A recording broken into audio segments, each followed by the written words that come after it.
कोयना धरण पाणलोट क्षेत्रात मुसळधार पाऊस पडत असल्याने धरण प्रशासनाने 25 जुलैला धरणाचे 6 वक्र दरवाजे 1 फुटाने उचलून 10,000 क्युसेस पाण्याचा विसर्ग नदीपात्रात केला होता.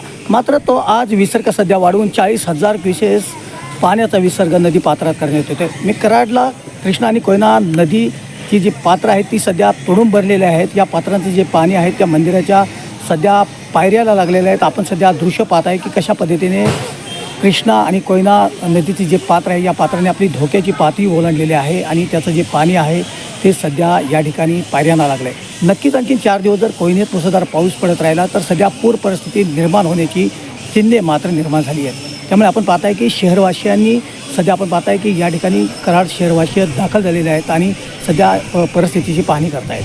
हे सध्या कराडच्या कृष्णा आणि कोयना नदीच्या पात्राची तुडूंब भरलेली पात्राची आपण दृश्य पाहत आहे. 2019 सालानंतर सध्या ही परिस्थिती जी आहे ती सध्या या ठिकाणी उद्भवलेली आहे.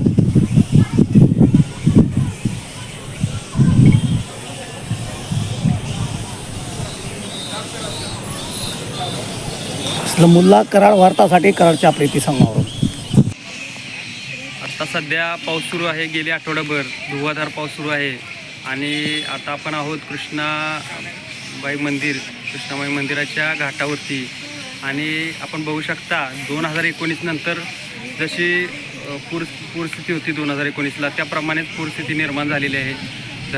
कोयना धरणातून मोठ्या प्रमाणात पाण्याचा विसर्ग करण्यात येत आहे आणि तो विसर्ग पाऊस बघून रोज वाढवण्यात येत आहे. यामुळे कराड शहरात सुद्धा पूर परिस्थिती निर्माण झालेली आहे. तर सर्व नागरिकांनी सतर्कता बाळगावी.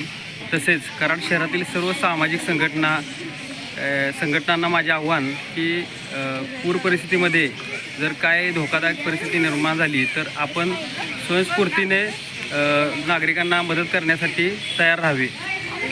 धन्यवाद.